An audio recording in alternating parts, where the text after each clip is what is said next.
Alright. Is this thing on? Is this thing live?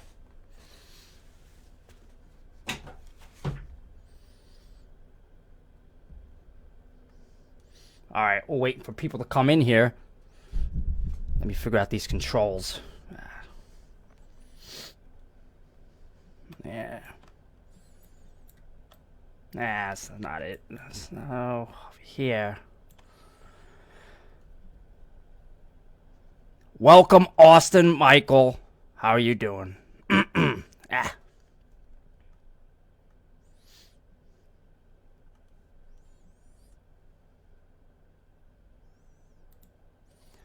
All right, guys. Couple minutes, the show will start.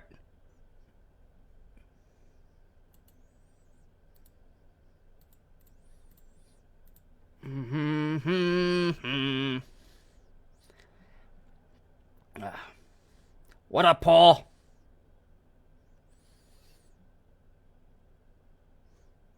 Would have been great if I put some music on.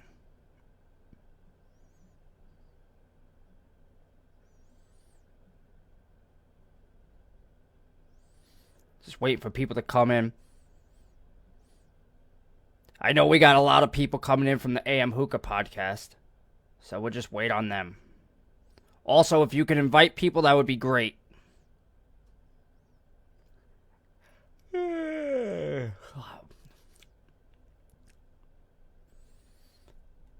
Let me readjust this real quick. Click this button there.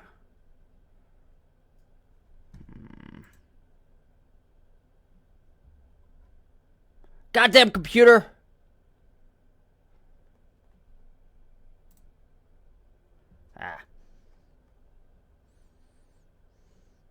So the beer garden is going to be showing up in a few minutes. Let's say 2 minutes. 2 minutes sounds good? Yeah, 2 minutes sounds good.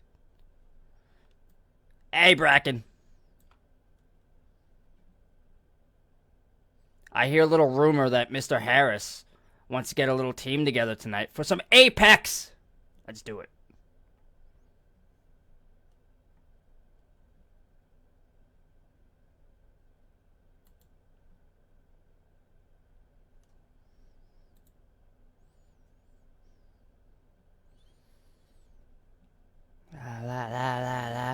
All right, so the beer garden's about to start.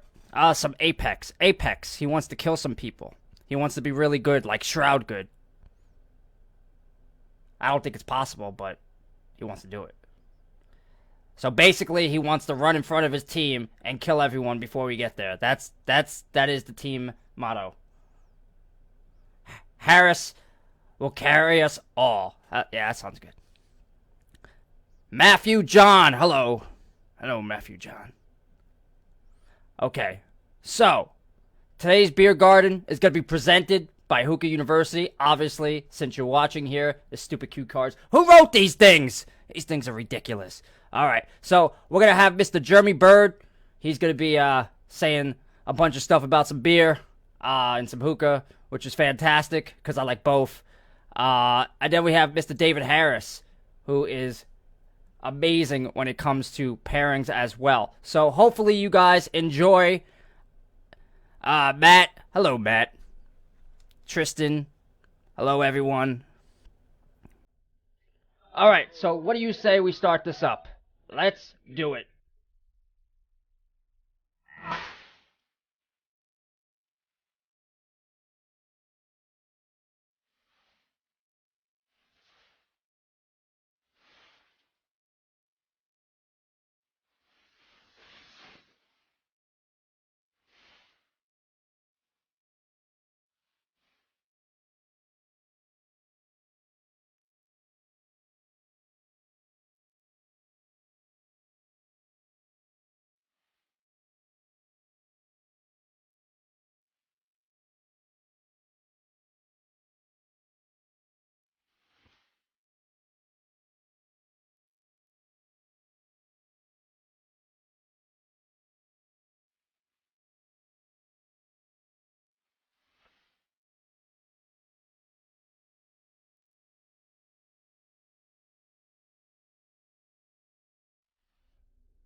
Okay, everyone, welcome to the beer garden. I am happy. Yes, Trash Panda extraordinaire.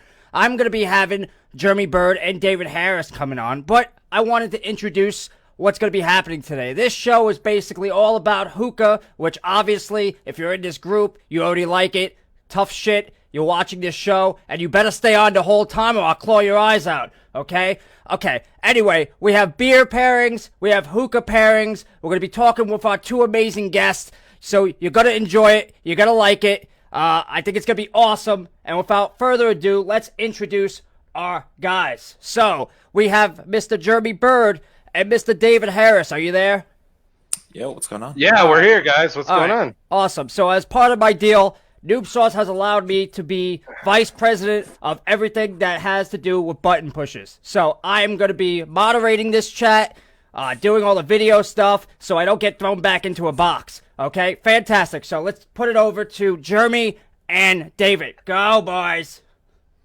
Hey, guys. What's going on? Welcome to the beer garden. Wake the fuck up. Find a beer. Find something to smoke. Sit back and relax. Oh my God, so many things going on in my mouth right now. So many things going on in my mouth. David, thank you for joining me yet again, co-hosting this. A lot of fun. Want to talk a little bit about kind of what I'm smoking tonight, which is Tangier's old school watermelon. Such a favorite of mine. I've been kind of plugging it all day. And I mixed it with something that showed up without really any information on it, which was Rio Mint and where it came from. So I got it packed in my HJ 80-foot Zomo bowl using the Provost in 3 cubes. You can't see my setup right now, but it's freaking rolling right now. David, what the hell do you have in your bowl? I mean, come on now. All right, man. Well, first and foremost, I've actually been, some of you saw a while ago, I've been saving a special hookah for at least this inaugural smoke of it. And I'm smoking my AF Solid Gen 3. I'm rocking a little bit of my Azure Grow Up Hair mixed nicely with some Alpha Kama 11 Ginger. Both are fantastic. You guys should definitely check them out. Actually got a little bit of the shisha directly from Elder Hookah Lounge. If you don't know about them, check them out. But you guys are going to love this blend, I promise you. Well, I'm excited to go, be back and kind of revisit this thing that we call the beer garden after a week or so break. It's just crazy with all our hectic schedules. I want to try and put one of these guys together at least once a month. It is a great night for hookah, Matt. I completely agree with you. But what night isn't a great night with hookah? Can you answer that question, David? I mean, every night, right? Every night is kind of the way to go, man. How often are we up until like 5 a.m. smoking, gaming, and drinking? Pretty damn often. Pretty damn often. So, I went ahead and I took the Tangier's old school watermelon, and I'm thinking I need some mint to this. Why not grab something new off the shelf, put something old with something new?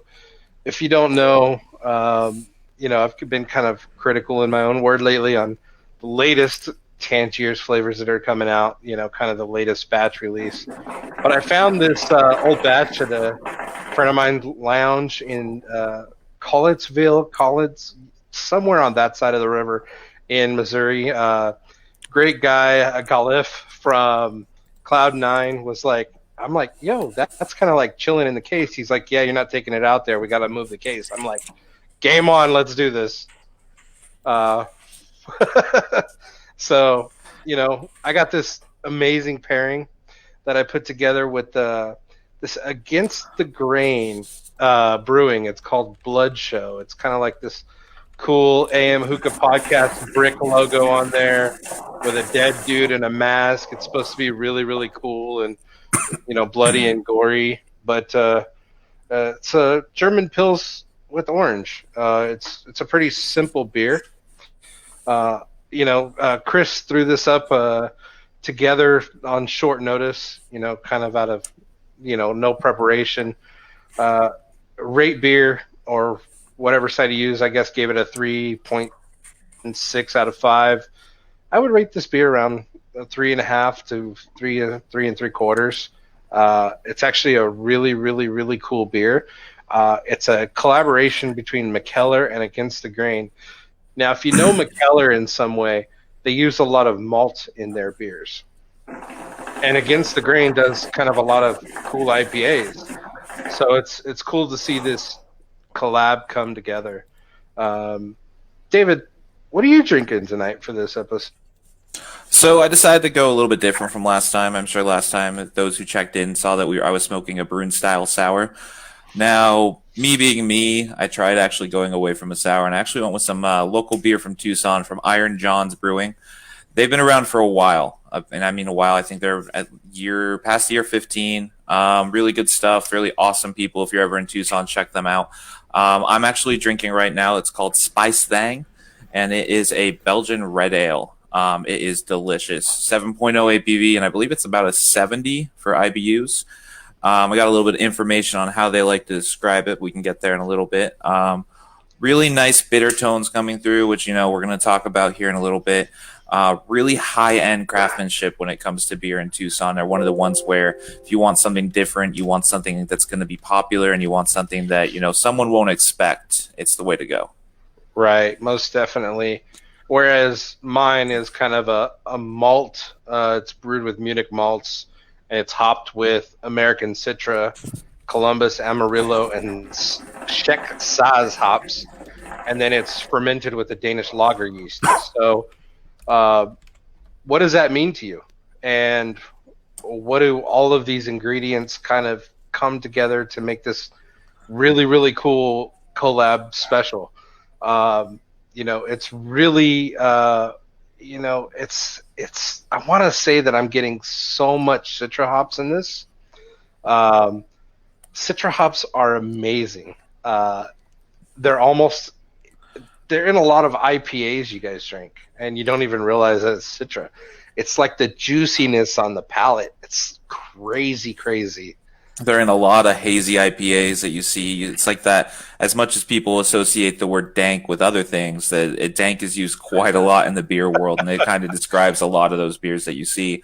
Anything hazy or anything that's nearly a non-filtered IPA or even non-filtered pale ale normally is going to be running with some Citra hops in there. Yeah, I mean, you're going to get so many citrus pizzas from it. Now, I know you're going to say something completely different to the sour, which I think is the great part of, hey, you pick your beers and your pairing, and I'm going to pick mine. And you're going to see what we can come up with. And it's like the day before, this is what I'm doing. No, this is what I'm doing. Yeah, exactly. We keep it hush hush between each other until like the last 6 hours. And then those 6 hours become just torment. Well, I'll finish talking about my beer, and then I'll let you go into the sour part on yours. At the end of this beer, they add, blood orange zest at the end of the brewing cycle of this. So you're getting that citrus from the citrus hops, and then you're almost getting that blood orange rind in there. But since it was brewed in collab with McKellar, you're also getting a lot of that Danish-style maltiness to this German Pilsner, which is, man, it's really, really insane. And taking that first hit.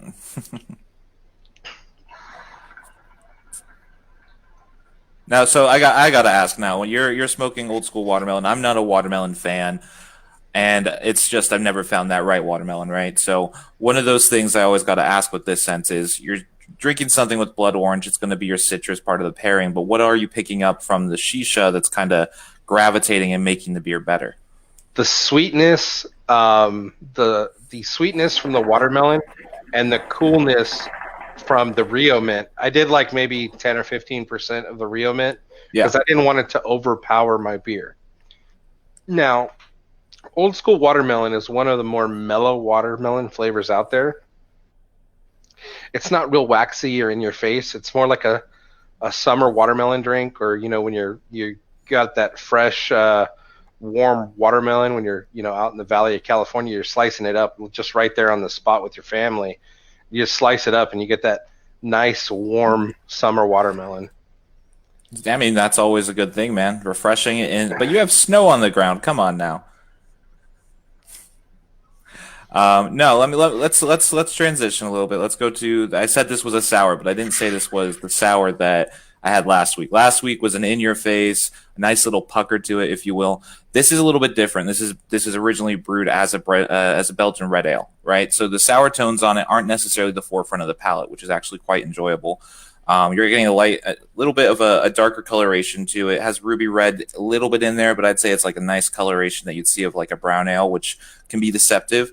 Tones I'm getting from it a lot are cinnamon, orange, cardamom, a couple flavors like that, and I think it's going to be something where, as I'm smoking and drinking, you're going to see these flavors kind of meld nicely. I'm not going to have something like I said last time, where I have one flavor tone that's going to last and it kind of stick around throughout both me smoking or me drinking.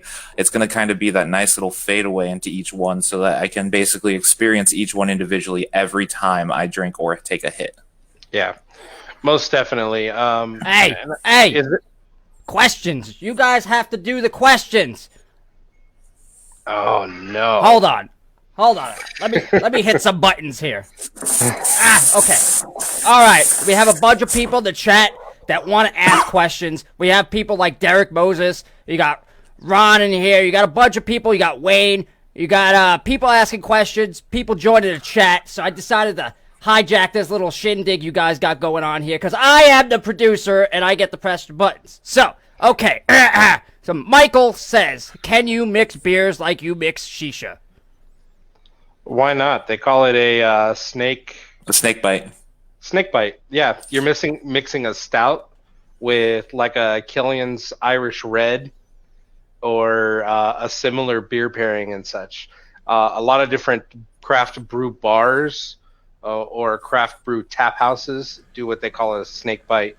They usually mix a local stout with a local red or a local stout with a local lager. Correct me if I'm wrong, David. No, I mean, snake bites are the way to go. I wouldn't necessarily say go open a freaking IPA and pair it with a stout. That's not going to be enjoyable. But, I mean, a lot of the times that you can kind of mix stuff around is stouts are a little more forgiving when you're going to be mixing.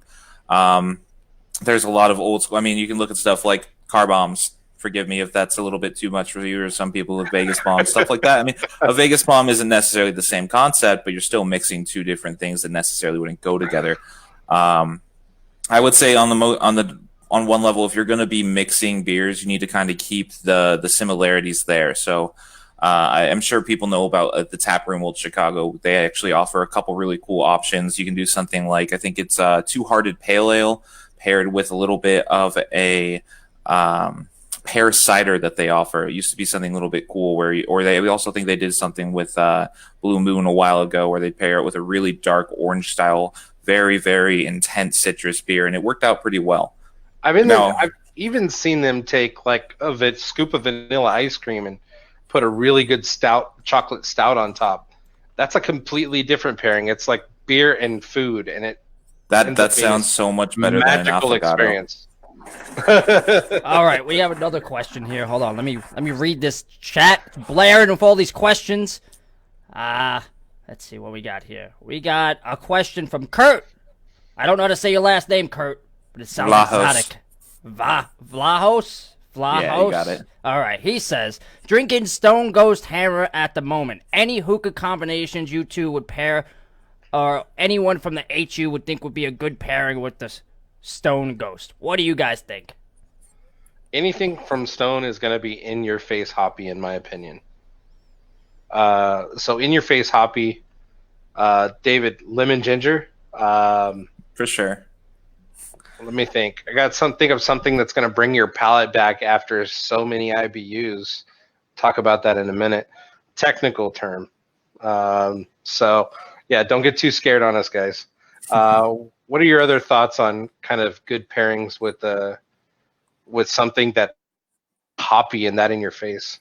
Well, I mean, I Googled it real quick just to kind of double check what I would be expecting, because if anything Stone is known for, it's IPAs. But their main description for it's going to be that it's a tropical IPA, and I know Kurt quite well. I know him better than probably most will ever know him. I hope his move went well, and I know he's smoking a little bit of blue gumball and cane right now.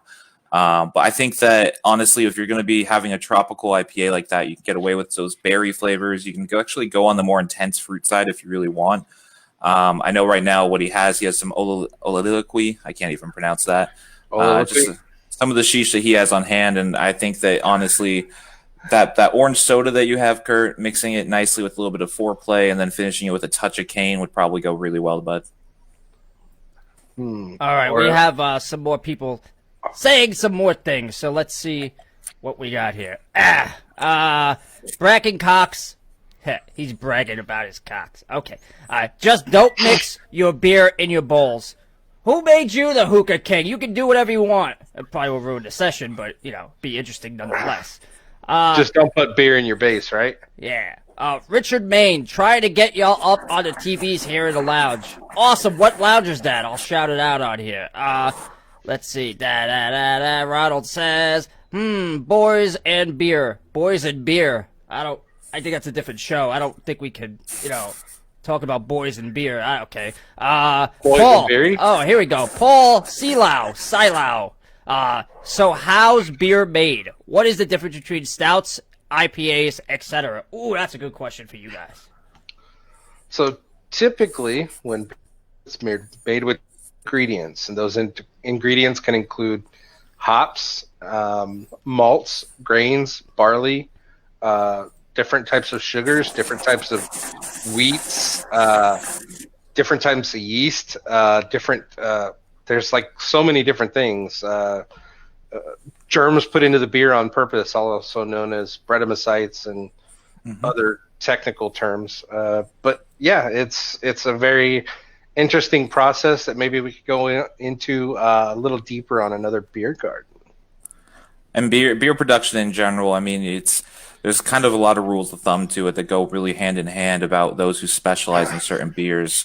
A lot of the times you're going to see the brewing process for traditional beers also be very different than what you see with modern processes with the yeast that they use. The yeast that you see, if you find a beer that was still being made the same way from 300 years ago with its own brewing process, we're not going to do it exactly the same. We have a genetically modified yeast now that can increase the alcohol content. They don't die off as quickly, things like that. So beer in general, when we go into it, I should say, is going to be something where we go to the brewing process and everyone can kind of see that the objective is all the same. The outcomes are always going to be different. Yeah, most definitely. I mean, there's breweries that's been brewing beer the same way for 200 years. Basically making their own yeast fornicate and continue along the fornicate. I like that. That's a good beer. That's right up my alley. By the way, not to cut you off, but he said that he's from Elder Hookah Lounge, and I believe that David was saying something about Elder Hookah Lounge earlier today, and we just want to give a little shout out to them, for them apparently being real nice to David and not murdering him. So thank you for doing that. Everyone say hello to the Elder Lounge. Now, David, can you give us a little insight on the lounge since apparently you've gone there a bunch of times? Yeah, so Elder is another Tucson basis. Tucson isn't known for much, but what we do have is incredible. I like to kind of say that Elder is going to be, well, they just had their grand opening, their official grand opening, but they've been open for a couple of months now. Richard, Nathan, and Mike are the main three guys you're going to see over there. Amazing stuff. They actually just picked up their Tangiers contract, so they're the only lounge in Tucson that has Tangiers. So if you're in the California side or you're from California and you're in Tucson, I definitely recommend going there. High quality hookahs. The owner, Mike, actually also brings his own personal pipes in for people to try. So right now he has a Japona, a Hookah, I believe it's a MIG 3.0, and he also is going to be running with a carbine, all of which are available to smoke. They have Regals in lounge as well as Gen 2 Prometheuses. And as I remember, it's also the only lounge in Tucson, if not Arizona, that runs with 100% Czech Bohemian vases. That I think were from Hookah John. Really good stuff, really good guys. They keep your bowl good. They keep it hot. They keep it ready. And, they're just enjoyable. Now, if you're looking outside of the hookah world and you're not trying to smoke quite as much, they are also working towards their liquor license. That's a TBA. Eventually they'll get there. It's kind of new rules in Tucson. They've changed that up. But they also are going to be doing things like we have a game night that's been started by some of us who go to the lounge on Wednesdays. They're doing karaoke, live music, things like that pretty periodically. And they really kind of want to have our own little community in Tucson where hookah smokers and those who might not necessarily smoke hookah can all kind of hang out and relax. That's pretty awesome. Now, before we get back into more questions from the educated masses that are at HU, because they're very good students of the game, Jeremy, you wanted to talk about a certain lounge, Cloud Lounge, I believe. Cloud9. It's owned by my buddy Galif or Galif. I forget how to pronounce his name, but as the story goes, I made him move an entire showcase to get to one package of old school watermelon. So I appreciate that very much. Undoubtedly, the best hospitality in the St. Louis area. Really good people there, treat you like family. Not a bad word to say, because there isn't. Just a great place to go and hang out. If you're ever in the area, check them out. That's awesome. I think we got a couple more questions here. Well, Bracken's asking. Bracken asks a good question. Yeah, the IBU.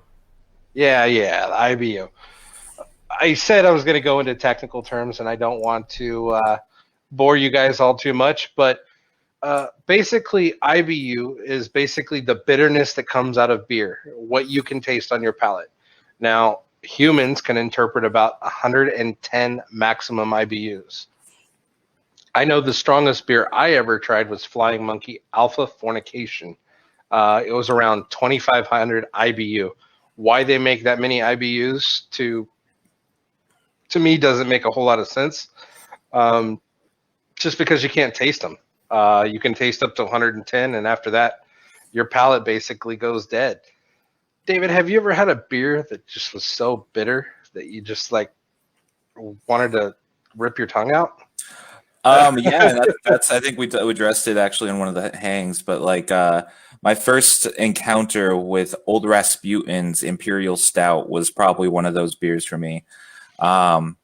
If you haven't had it, it's like a 10.6 or a 10.4 ABV. I think it sits around 105 IBU. I haven't had it in a very long time. I'd have to double check. But it's one of those beers where you pick up that malt first, then you hit in the face with the bitterness, and then the finish on it is just straight alcohol.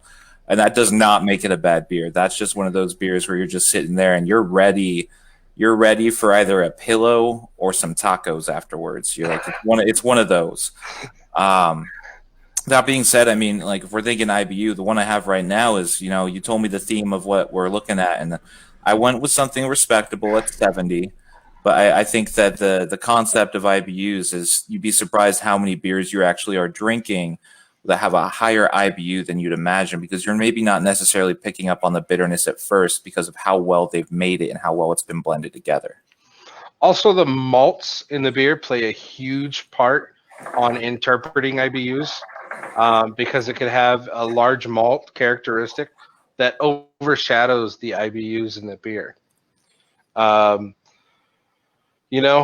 could go on about IBUs all day long, because I used to love this just super, super hoppy, IPAs. The Hopsecutioner's another one from, I got to remember the name of the brewery in Atlanta, Georgia. But it just was so hoppy that you're just tongue shriveled. And for those, I couldn't recommend a pairing for a hookah, because the simple fact of the matter is that you're not going to really taste it after a certain point.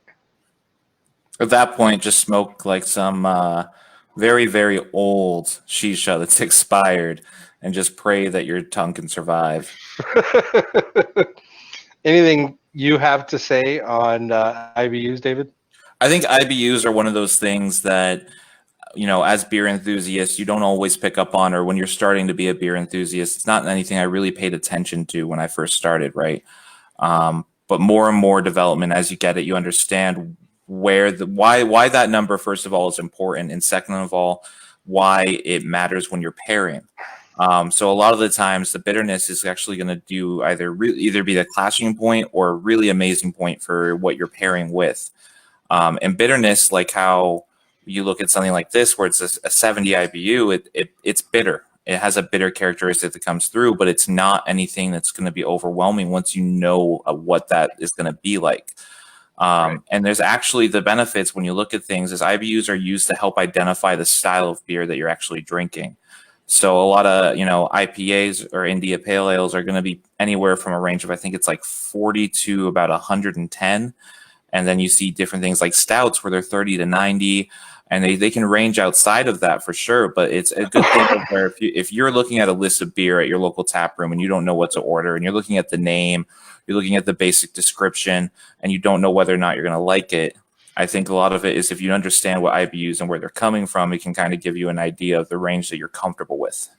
Yeah, IBUs can be found in IPAs. They can be found in lagers. Um, you know, IBUs tend to creep on those beer styles, whereas the stouts you're going to get more of the desserty, malty flavors. You're going to pick Mhm. up a lot more on that. And people, always come to me and say, "I don't like beer. What do you want me to try?" And I'm like, I'm not sure what your palate lends it to. So you got to kind of tell me whether you like sour, whether you like grainy, chocolatey. What are you looking for here? See, and And that's that I agree with that point because it's the same as with the hookah world, right? We don't necessarily have those sour components to the same level as you're going to pick up, but there's a very good principle that I look at when I've paired, wine or beer or even hookah. The very first question I ask more than anything is what is the flavor profile that you want in the beer? Because as long as you can pick up on that flavor profile, normally you can kind of work yourself around to finding the right opportunity of a beer, hookah, or shisha or wine. And a lot of the times when you see something like, I don't know how to describe it exactly, but you see something that you're not comfortable with as a beer drinker and you're not a fan of beer, maybe it's just the people who have tried getting you to try beer haven't necessarily considered exactly what you cater to. right. Well, Michael Martinez said that he tried a Sculpin Habanero beer the other day and he didn't like it. So with Sculpin Habanero, I've had it before. Comes out of Southern California area. It's the same guys who make Grapefruit Sculpin and um, a few other beers. They make a stout with a peppermint, and they make another stout with a coconut and chocolate, kind of like the typical standard run of the mill craft brewery esque type of runs. And the thing about Sculpin is it's so juicy, and then you get the heat, which kind Mhm. of ruins the experience for me a little bit. On a cold day, you want to go and relax, or on a hot day, you want to go and relax and get that, nice ice cold beer and have maybe some tacos with it or something. But I just don't think the two mix for me personally. I think a really good beer that's not the same heat level because I'm white as thin, man. So it's like heat and me don't get along. But the concept is that we had in Tucson for a while. There was probably 3 or 4 breweries that did it, and they did something where they made a hazy pale ale, and the pale ale's characteristics they came through were green chili pepper. Now that was through a loop, most definitely, but it was one of those things where you taste the beer, and then the entire last like 2 minutes of the finish on that beer, you pick up on this green chili pepper. And immediately, every time I would have one, it's like I need some nachos. I need Yeah. something to go with this because that's the pairing that you would want to go with. That is like something that's going to have a little bit of a fat content that complements the chili that goes through it. So if he's thinking habanero, to try that beer again, get like a really really cheesy fat driven dish that you can pair with it and see if that helps. The fat will actually take away from that beer a little bit, but it will actually also complement it because fat actually acts as a buffer for those style of drinks. Most definitely. And Matt, kind of went back and was like, "Hey, have you guys tried any hemp beer?" And I think that is like an ultimate contrast to what you were just talking about with the hemp beers that I've tried. I've tried a couple, don't remember what they were. If you find my Untapped, maybe I can go through it and I can look it up for you. Um, but I was getting a lot of lemon, a lot of citrus, a lot of a lot of earthy, bright components from it. Whereas the habanero was that, super bright citrusy flavor, and it just kicked you in the mouth with the heat. And I was just like, I'm not about that. This is a drain pour. Yeah, I have a big rule of thumb. If I order the beer, I'm going to drink it, and and I'm sure a lot of us are the same way. But there are times where I've had beers that you go in the opposite spectrum entirely. We've talked about peatiness before, and God, peatiness just murders me. And those who don't know peatiness, or those who might not understand the idea of it, it's smokiness that comes through in the drink, and it's a completely different concept than IBUs. We'll approach it eventually, I'm sure, but essentially, if you feel like you burn through your bowl, you're picking up straight up on that ash characteristic, where you're just at that point where you're like, I should not have put these coals on. That is peatiness. Yeah, definitely. You're going to get that really bright, earthy, grassy tone to it that's been just smoldered. I got a question. What the hell is hops? Hops are basically a flower of and they add bitterness and citrus style flavors to your beer. Mm-hmm. Why do I want flowers in my beer? You wouldn't have beer without flowers. You're a flower. Your mom's a flower, Happy.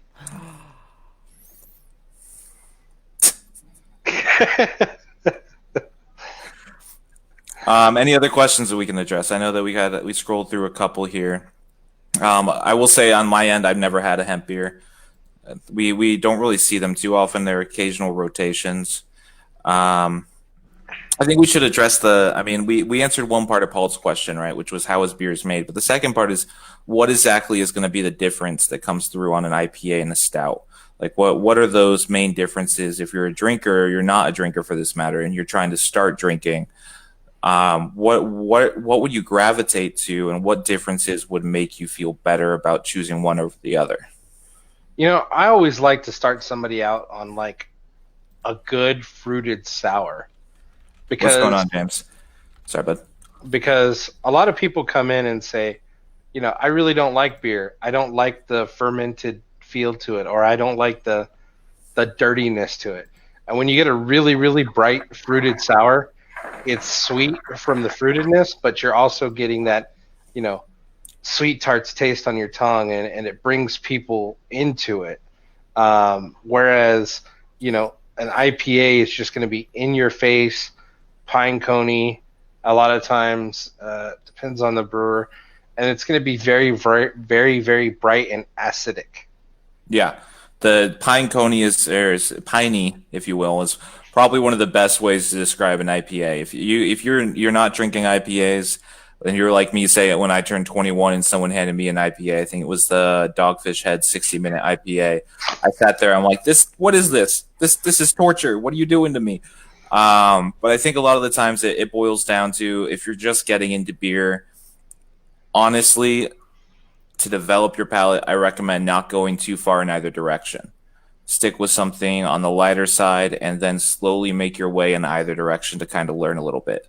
Well, on the last beer garden, I talked about Pseudo Sue from Toppling Goliath, which is a huge citra-based hops. It's only citra hops. No other hops are used in this beer. And it's going to be in your face piney. Torpedo from Sierra Nevada is another one. Oh, yeah. Zombie Dust from Three Floyds, Citra from Kern Brewing, a lot of the Stone Line, Dogfish 30, 60, and 90 minute, and even the 120-minute barley wine is typical, really an IPA, but it's an in-your-face alcohol IPA. Oh, yeah. The 90 minutes, one of those beers that a couple of places in Tucson serve, and I go there for that beer. It drives me in. It's one of those beers I'll go in, maybe once or twice a year, because part of the act of drinking a beer is the same thing if you're going to a tap room or you're going to a hookah lounge, the social aspects, and you can sit next to the guy at the bar and be like, hey, Jeremy, what's in the glass? You can have that kind of, or Trash Panda, what's in the garbage pail? It can be something along those lines to where you can kind of, you can create a conversation, and half the time that conversation leads you into finding something else you're going to like. Oh, well, I have a question. I saw on the TV when I was outside of a bar looking through a garbage can, and I saw that this commercial for Bud Light had corn syrup. What's all this deal with corn syrup? Why is it important? And I didn't even know it was in the beer. So typically beer is brewed, or standardly, and brewing it the right way, it's brewed with grain. Grain, and sugar, Mm-hmm. you know, and Budweiser and Bud Light typically use rice and a little bit of grain. They use rice to substitute the rest of the grain, and then they use corn syrup instead of sugar to ferment the beer. And it leaves for a very, very bad hangover if you drink too much. Yeah. Corn based products, I mean, aside from them being subsidized and they're being cheap, they also leave this thing of that gives you a really good kind of emulsion of product. And what cornstarch does when you're in the process of making beer, at one point, sugar is added, at least with more so with wine, but sugar is added to the substance to allow for that fermentation to begin. And when you're doing something like corn syrup, where it's a very highly processed sugar, you're allowing the fermentation to happen, but not on a natural scale. Yeah, basically what happens is they add sugar and they add yeast, and those two make babies, and those babies are called alcohol. And if you have too much of too much, then you end up with a malt liquor, or you end up with a very, very low alcohol content beer. Hey, Austin drops into an Arizona local. I got to look at you, bud. Hold on one second. Where are you at? He's out in Phoenix, Four Peaks Brewing. Wonderful place. They actually, because we just talked about Budweiser and Bud Light, they got picked up by Anheuser-Busch. I actually got to speak to their main rep a couple years ago, and one of the first things they said is that the greatest thing about your craft brewers being picked up by a large mass distribution route like that is you're actually going to see that beer have either the same level of quality and maintain its price point and get cheaper, or you're going to see that quality go up. Yeah, I mean they did wonders with Goose Island up here in Chicago, and they bought them a number of years back, and they have a wonderful beer called Bourbon County, which is one of my favorite barrel aged beers, and I'll do another beer garden with that sooner or later. But surprise, David, my local has 120-minute IPA sitting in the cooler, and nobody's touched it. So I think you need to try it next time. I think we got another Arizona guy dropped in, Abdul Jabbar. If you guys don't know him, he has Jabbar's Hookah Lounge out in Phoenix. Definitely check it out. Wonderful guy to meet. He has a beard that's on point. I think Jeremy might have to kind of do a rivalry here. What's going on, Jabbar? How you doing tonight, man? How's the lounge? How's everything been going? We got James Henley in the chat, Mr. Hookah Man himself. We still got Matt. And Matt has an interesting question. Cantillon from Belgium. It's a Belgian-based beer. It's a sour. And I got something kind of in the pipeline for that, for a beer garden down the road, David. Oh, good. You're going to actually step up your game to sours. It'll be impressive. Step up my game? Well, so I mean, it's the cool thing about beer, no matter what, is there's always that limit you can reach, and there's always shit to talk. Oh yeah, but I mean, James did bring up a cool point, and the thing is, he said, "What's his favorite beer?" And Miller Lite. I mean, my dad's an old school man. My dad is 68 this year. My dad's version of a good beer is Tetley's from Yorkshire, or what's another good one? Boddington's, which we know your picture of Boddington's. We know how that went. And I think the cool thing about beer in general is it doesn't matter what you drink. It's still a beer. At the end of the day, I'm having a long shift. I'm going home and cracking open a beer. That's what it's all about, guys. We are nearing the end of the beer garden, so I want to give a huge shout out to all the guys that are coming, guys and girls that are coming out to the meetup next month. It's the first weekend of next month in Florida, Pompano Beach. Got a beautiful house with a nice backyard and a pool and a dock even. So huge shout out to all those guys that are coming out. Chris, myself, Travis will be there. Don't forget your signed autograph by the Trash Panda himself. Yes, you can get your signed autograph of the Trash Panda there. You just got to bring your own paper. And your own trash can. Your own printer, your own computer, and your own markers, because that Trash Panda is cheap. Whatever. Say it in my face.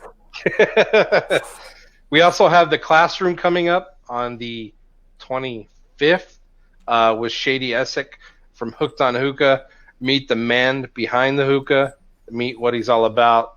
Come out, check that out. Anything else you have to say, David, in this like huge mystery of craft beer? I think you guys just got to get out there, man. Like I say that one of the greatest things that I probably dealt with. I mean, I'm a restaurant guy. I've made that clear. Is that I have 22 breweries in this town, and I have more coming every freaking day. I promise you. And right now, I'm on this really good idea of mine. If I'm going to do beer garden, I'm going to rep Tucson for a bit, and I hope you're okay with that. Hey, I don't mind. I'm going to do a local brewery that's just about a mile down my house next beer garden. So it's one of those things, guys.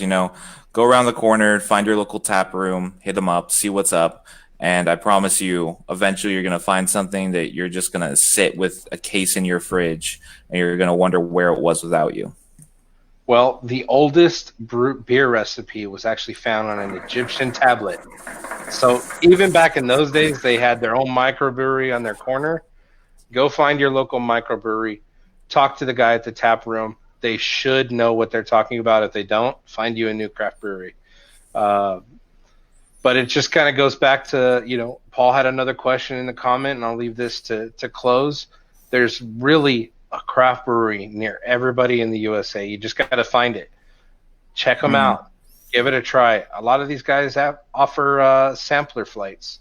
You can get little mini beers that are, really, really small. Hold about half as much as my second beer did. You popped your second one? Aww. Oh, yeah, I did. All right. That means I have to. Get out there. It's just like hookah. Find somebody local. Shout out to Steven, who I got to meet this week live and in person. It was just a great, great time at Cloud9. Get out there. Find people with like minds. If you don't know what you're talking about beer, if you don't know what you're looking for, find somebody who knows about. And 9 times out of 10, the beer snob next to you at the bar is not such a snob. He loves talking about beer, and he loves talking about himself, so you might learn something. That's how I've met some of the greatest beer friends in my life, man. Exactly. I mean, overall, guys, these are our hobbies. We love them, right? So, I mean, last signing comments, but I'd say that treat beer like you treated hookah at the first time. When you were smoking out of your OG Sahara Vortex on your KM pair or your Chinese eye hookah, treat it like that, man. There's always something to learn, regardless of the industry you're looking at. Always something to learn. Even if you've been in the industry, even if you've been around, there's always something to learn. So with that, I will close the show. I'll let the Trash Panda roll out the video or, talk like he likes to talk to himself all the time. But thank you, Mr. Trash Panda, for hosting us and being the greatest button pusher in the world. We love you. You guys talk a lot of shit. I've been sitting in this goddamn van by myself. And you guys over here drinking all the beers. All right. Well, I hope everyone had a good time. It was fun pressing buttons and all that. I think me and Mr. Harris and some other idiots are going to go play Apex Legends. So, yeah, let's do that. Anything else that you guys want to share your wisdom from your cloud of judgment over there in the studio? I'm over here with the fucking van. No, we didn't provide any air conditioning either, so I hope you're having a grand time in that van. Yeah, so much fun. It's okay. You're at home. There's a trash can in the background. Oh, motherfucker, just wait. Just wait. You think you're untouchable, and I got these hands. You're about to catch each one of them, I tell you. I think you have these paws. Oh, he's not going to do it with opposable thumbs, though, David. That's fair. I'd rather just stay in a crate than keep doing this show, I swear to God. All right, guys. Well, we were called to do. You guys have a good night. Join us if you guys want to. I'm sure Dr. Noob Sauce is going to be streaming. We might have convince Jeremy to hop in. We'll see how it goes. But then you all have a wonderful night. And thank you again for joining us. We really appreciate it. Remember, HU loves you, and welcome to the family. Trash. Trash, I say. Alright, let's turn this shit off. Let's go kill some noobs.